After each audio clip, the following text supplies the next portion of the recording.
আব্বু, আপনার কষ্ট করা লাগবে না, আমি ওনাকে সোজা করছি। আমি মনে মনে প্রচুর হাসছি, কিন্তু প্রকাশ করার ক্ষমতা নেই। কারণ এখন যদি হাসি তাহলে আব্বু মেরে ফেলবে আমাকে, এই ভয় দাঁড়িয়ে আছি। তানিয়া আমার কাছে এসে আমার হাতটা ধরে উপরে টেনে নিয়ে যাচ্ছে। যা ভাইয়া, এবার ভাবি ঠেলা সামলা। কুত্তা, তোর সব দোষ, তোর জন্য আজকে আমাকে এই পরিস্থিতিতে পড়তে হচ্ছে। তানিয়া আমার হাত ধরে রুমে টেনে নিয়ে এসেই কষিয়ে একটা থাপ্পড় মারলো আমার গালে। উফ! পাইছেনটা কি? আমার জীবনটা নিয়ে এইভাবে কিসের জন্য খেলা করেছেন? কিসের জন্য? আমি কি মাটির পুতুল যে ইচ্ছে হলে খেলবেন, ইচ্ছে হলে ভেঙে ফেলবেন? আমি আপনাকে হৃদয়ের গভীর থেকে ভালোবাসি। কখনো ভাবিনি আপনি এত বড় অভিনয় করবেন। আর একটু হলেই তো আমি মরে যেতাম, শুধু আপনার দেওয়া কষ্ট পেতে পেতে আজ আমার এই অবস্থা। আর আপনি নাকি আমাকে ডিভোর্স দিবেন? বলুন তো, ডিভোর্সের মানে কি? ইচ্ছে হলো ডিভোর্স দিলেন, ইচ্ছে হলো বিয়ে করলেন, তাই তো? আমি আর কিছু না বলে তানিয়ার ঠোঁটে আমার ঠোঁটটা মিলিয়ে দিলাম। তানিয়া নিজেকে ছাড়ানোর চেষ্টা করছে, যতই আমি ওর ঠোঁটে আমার ঠোঁট তত বেশি মিশিয়ে দিচ্ছি। কিছুক্ষণ পর তানিয়া আমাকে জোরে খেলা দিয়ে সরিয়ে দিল। আমি জোরে একটা নিঃশ্বাস ছাড়লাম, তারপর তানিয়ার সামনে হাঁটু গেড়ে বসলাম। ওগো আমার মিষ্টি বউ, আমি তোমাকে কতটা ভালোবাসি সেটা শুধু আমার হৃদয় বলতে পারবে। আমি কখনো চাইনি তোমাকে হারাতে, তাই তোমাকে একটু পরীক্ষা করলাম তুমি আমাকে কতটা ভালোবাসো। আজকে আমাকে নিজের কাছে অপরাধী মনে হচ্ছে। আমার মিষ্টি বউটাকে প্রচুর কষ্ট দিয়েছি, প্লিজ ক্ষমা করে দাও। ক্ষমা করে দিতে পারি একটা শর্তে। কি স্বার্থ বলো? আমাকে একটা বাবু দেওয়া লাগবে। আচ্ছা ঠিক আছে, কালকে বাজার থেকে একটা বাবু কিনে এনে দিব।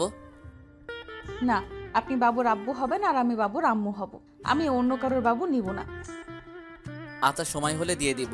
তোমার স্বামী এখনো বাবুয়ের একটু বড় হব, তারপর তোমাকে বাবু দিব। আচ্ছা। তুমি না কালকে রিকোয়েস্ট করছিলা তোমাকে একবার বউ বলে ডাকার জন্য? আমি তোমাকে একবার না, যতদিন বেঁচে থাকবো তোমাকে বউ বলে ডেকে যাব। তুমি আমার লাইফে পাওয়া শ্রেষ্ঠ উপহার। বলছিলাম না তুমি আমার বুকে একবার মাথা রাখবে, আর একবার না, আজকে থেকে তুমি আমার বুকে সারা জীবন মাথা রাখবে। তানিয়া কথাগুলো শোনার পর আমাকে শক্ত করে জড়িয়ে ধরলো। মেয়েটার চোখের পানিতে আমার শার্ট ভিজে যাচ্ছে। আরে পাগলি, কাঁদছো কেন? আমি তোমার কাছে আছি, তোমাকে তো ছেড়ে কোথাও যাইনি। কথা দিন আর কখনো আমার সাথে এমন মজা করবেন না, আমাকে কষ্ট দিবেন না। আমি সব কষ্ট সইতে পারবো, কিন্তু আপনার দেওয়া কষ্ট কখনো সইতে পারবো না। আচ্ছা কথা দিলাম, আর কখনো তোমাকে কষ্ট দিব না, তোমাকে কখনো ছেড়ে যাব না। কথাগুলো বলার পর আমার নিজের অজান্তেই কেঁদে ফেলেছি। একটা ছেলে কখন কাঁদে? যখন তার হৃদয় উপরে শক্ত চামড়াটা ছিঁড়ে যায়। মেয়েটা তাকে এমনভাবে কষ্ট দেওয়া ঠিক হয়নি। মেয়েটা আজ কিছুদিন চেঞ্জ হয়ে গিয়েছে। কখনো মেয়েদের সাথে অভিনয় করা ঠিক না, কারণ মেয়েদের বাইরেরটা যেমন শক্ত, ভিতরটা তেমন নরম। মেয়েরা বিয়ের আগে যাই করুক, বিয়ের পর অধিকাংশ মেয়ে নিজের স্বামীকে মন থেকেই ভালোবাসে। একটা মেয়ে তার শ্বশুর শাশুড়ির দেওয়া কষ্ট সহ্য করে শুধু নিজের স্বামীর একটু ভালোবাসা পাওয়ার আশায়। নিজের জন্মভূমি ছেড়ে স্বামীর মুখের দিকে তাকিয়ে একটা নতুন জায়গায় জীবনটা কাটিয়ে দেয় শুধু স্বামীর একটু ভালোবাসা পাওয়ার আশায়। তাই কখনো নিজের বউকে কষ্ট দিবেন না। যতই রাগ হোক কন্ট্রোল করবেন, কিন্তু কখনো নিজের বউয়ের মনে কষ্ট দিয়ে কিছু করবেন না। আপনার দেওয়া কষ্টটা হয়তো আপনার কাছে অল্প, কিন্তু তার কাছে পাহাড় সমান। তানিয়া চলো গোসল করে ঘুরতে যাব। কোথায় ঘুরতে যাবেন? সারপ্রাইজ যে ঘুরতে যাব তুমি গেলেই বুঝতে পারবে। আচ্ছা। আমি নিচে আসলাম আব্বুর সাথে দেখা করার জন্য, কিন্তু আব্বুকে পাইলাম না। তাই আম্মুর সাথে দেখা করেই আবার উপরে চলে গেলাম।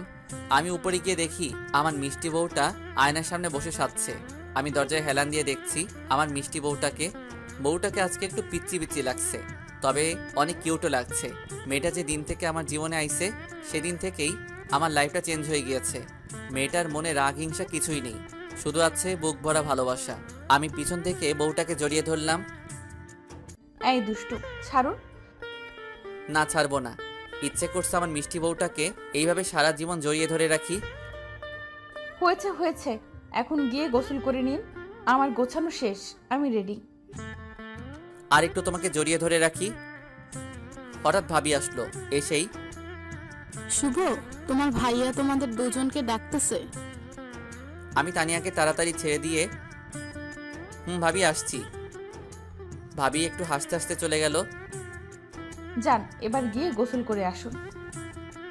আমি গামছাটা নিয়ে গোসল শেষ করে গুছিয়ে নিয়ে নিচে আসলাম। এসে তানিয়াকে ডাক দিলাম। কই তুমি? লেট হয়ে যাচ্ছে তো। তানিয়া নিচে আসলো। আজকেও শাড়ি পরছে আমার মিষ্টি বউটা। মেয়েটাকে আজকে সত্যি বউ বউ লাগছে। আমি হাঁ করে তাকিয়ে আছি আমার বউয়ের দিকে। কি মায়াবী চেহারা! যত দেখি ততই প্রেমে পড়ছি। এর প্রতি ভালোবাসাটা দিন দিন বাড়ছে। এই যে সাহেব, মুখটা বন্ধ করুন, না হলে মাছি ঢুকবে। যদি আমার মুখে মাছি ঢুকে তবুও আমার কোনো আপত্তি নেই। এত দেখিয়েন না, যদি কখনো ছেড়ে যায় তাহলে তখন কাকে দেখবেন? আমি তানিয়ার মুখ চেপে ধরলাম। আমি তোমাকে হারানোর জন্য বিয়ে করিনি। যতদিন বেঁচে থাকবো ততদিন তোমাকে ভালোবেসে যাব। আমি বেঁচে থাকতে তোমাকে অন্য কারোর হতে দিব না। আচ্ছা যাবে, কত ভালোবাসতে পারেন। আচ্ছা এখন চলো তো, সন্ধ্যার আগে আবার বাসায় ফিরতে হবে। তানিয়াকে বাইকের পিছে নিয়ে বাইক চালাচ্ছি। আচ্ছা স্যার, আজ পর্যন্ত কয়টা মেয়েকে বাইকের পেছনে বসিয়েছেন? একটাকেও না। কেউ কখনো বসতে চায়নি? অনেকেই চাইছিল কিন্তু আমি কাউকে নেইনি। আমি বাইক কেনার আগে থেকেই বলছি আমার বউ ছাড়া এই বাইকে কেউ বসতে পারবে না। সত্যি? 100% সত্যি। আই লাভ ইউ আমার পিচ্চি বর। লাভ ইউ টু আমার মিষ্টি বউ। আমি বাইকের স্পিড বাড়িয়ে দিলাম। তানিয়া আমাকে জড়িয়ে ধরলো। আমি যত স্পিড বাড়িয়ে দিচ্ছি তানিয়া তত আমাকে শক্ত করে জড়িয়ে ধরছে। আমি বাইকটা আমার শ্বশুর বাড়ির দিকে ঘোরাতেই, ওদিকে কোথায় যাচ্ছেন? আমার শ্বশুর বাড়ি যাচ্ছি। তুমি যাবে নাকি? মানে আপনি এখন আব্বুদের ওখানে যাবেন? তানিয়া বাইকের পিছন থেকে আমার মুখে একটা চুম্মা দিল। লাভ ইউ আমার পিচ্চি বর। কতদিন পর আব্বু আম্মুর সাথে দেখা হবে আজকে, অনেক খুশি আমি। কালকে রাতে তোমার আব্বু ফোন দিয়েছিল। আমি সকালে আব্বুর সাথে আলোচনা করে তারপর তোমাকে নিয়ে বের হলাম। কালকে রাতে আব্বুর সাথে কথা হয়েছে আপনার, আর আপনি আমাকে একটুও বললেন না? বললে তো এখন তোমার মুখের এই মিষ্টি হাসিটা দেখতে পারতাম না গো আমার মিষ্টি বউ। ওরে দুষ্টু। আমি না হয় দুষ্টু, কিন্তু তুমি তো পেতনি। কি আমি পেতনি? ওয়েট ওয়েট, বাইক থেকে নামি, তারপর দেখাবো কে পেতনি। আচ্ছা তুমি আব্বুর বাড়ি কয়দিন থাকবে? আপনি যে কয়দিন থাকবেন আমিও সেই কয়দিন থাকবো। আমি তো ঘর জামাই হয়ে সারা জীবন থেকে যাব। আপনি না থাকলে আমিও থাকবো না, কারণ আমার শ্বশুর শাশুড়ি আমাকে তাদের মেয়ের মতো ভালোবাসে। আমি কি তাদের ছাড়া কখনো থাকতে পারি? হইছে। আর শ্বশুর শাশুড়ির প্রতি ভালোবাসা দেখাতে হবে না। অবশেষে শ্বশুর বাড়ি চলে আসলাম। এসে দেখি সোনিয়া রাস্তায় অপেক্ষা করছে। আমাদেরকে দেখে সোনিয়া দৌড়ে তানিয়াকে জড়িয়ে ধরলো। দুই বোনের এই ভালোবাসা দেখে আমি মুগ্ধ। কতই না সুন্দর বোনের সম্পর্কটা। সোনিয়া, কেমন আছিস? ভালো, তুই কেমন আছিস? ভালো। তোদের কথা খুব মনে পড়ছিল জানিস। আমাদেরও তোর কথা খুব মনে পড়ছিল। তুই চলে যাওয়ার পর বাড়িটা বড় একা একা হয়ে গিয়েছে। তোকে আমরা খুব মিস করি। আমিও তোদের খুব মিস করি। সোনিয়া আমাকে মিস করো না বুঝি? মিস করি তো। কই মিস করো? কখনো কি ফোন দিয়েছো আমার নাম্বারে? তানিয়া আমার দিকে চোখ মোটা মোটা করে তাকাচ্ছে। পাগল নাকি? আপু যদি জানতে পারে আমি আপনার সাথে ফোনে কথা বলছি তাহলে আপু আমাকে মেরেই ফেলবে। তোমার আপুর সাহস কত? আমার সামনে তোমার গায়ে হাত দিতে বলো তো তোমার আপুর পা ভেঙে রাখবো।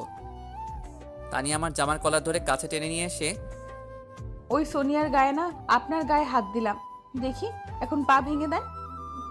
বাপের বাড়ি ডেকে এনে এভাবে স্বামী নির্যাতন করাটা কি তোমার ঠিক হচ্ছে? আমিও ভাইয়ার কথা একমত। দেখবি তোর হাসির 12টা বাজাবে। এখন তো 1টা বাজে, তুমি ওর হাসির 12টা কিভাবে বাজাবে? ওই একদম মজা করবেন না, আমার কিন্তু রাগ হচ্ছে। আচ্ছা মজা করব, একটু ফানি করব। শুভ। আপু, স্বামীর নাম ধরে ডাকা কিন্তু ঠিক না। ওই আইছে বড় জ্ঞানী ব্যক্তি।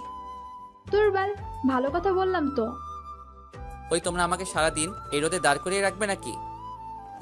চলুন ভাইয়া, আব্বু আম্মু অপেক্ষা করছে আপনাদের জন্য। আপনাকে এইভাবে রোদে দাঁড় করিয়ে রাখবো 1 ঘন্টা। আমার রাগ উঠানোর শাস্তি এটা। যথাজ্ঞা মহারানী। ভাইয়া চলুন তো, আব্বু আম্মু সেই সকাল থেকে অপেক্ষা করছে আপনাদের জন্য। না, ওনাকে এখানে দাঁড়িয়ে রাখবো, সাথে তোকেও। সোনিয়া এদিকে আসো। সোনিয়া আমার কাছে আসলো। আমি সোনিয়ার কানে মুখ নিয়ে বললাম, তোমার আপু যখন রাগ করে তখন তোমার আপুকে সেই রকম সুন্দর লাগে। হুম। ওই সোনিয়ার কানে মুখ লাগিয়ে কি বললেন? বলছি আমি সোনিয়াকে ভালোবাসি। Love you Sonia. কি? তানিয়া আমার জামার কলার ধরে কাছে টেনে নিয়ে সে কানের কাছে মুখ লাগিয়ে, তুই শুধু আমার, তোকে আমি বেঁচে থাকতে অন্য কারোর হতে দেব না, কথাটা যেন মনে থাকে। মনে থাকবে, খুব মনে থাকবে। এমন দজ্জাল বউ থাকলে সবকিছু এমনিতেই মনে থাকে। একদম রাইট। কি? আমি দজ্জাল? দজ্জাল ছাড়া কি আমার মতো নিষ্পাপ ছেলেটাকে এইভাবে রোদে দাঁড় করিয়ে রাখছো, তার উপর ক্ষুধা পেটে? আহারে, কত কষ্ট হচ্ছে ভাইটার। ওই, একদম দরদ দেখাতে আসবি না। তানিয়া আমার হাত ধরে আমাকে টেনে বাড়ির ভিতর নিয়ে যাচ্ছে। এদিকে আমার তো বুকের ভিতর ভয় ভয় করছে। রুমে নিয়ে গিয়ে কি যে করবে আল্লাহ জানে। গেট খুলতেই দেখি শ্বশুর শাশুড়ি দাঁড়িয়ে আছে। আমি শ্বশুর শাশুড়িকে সালাম করলাম। বেঁচে থাকো বাবা, বেঁচে থাকো।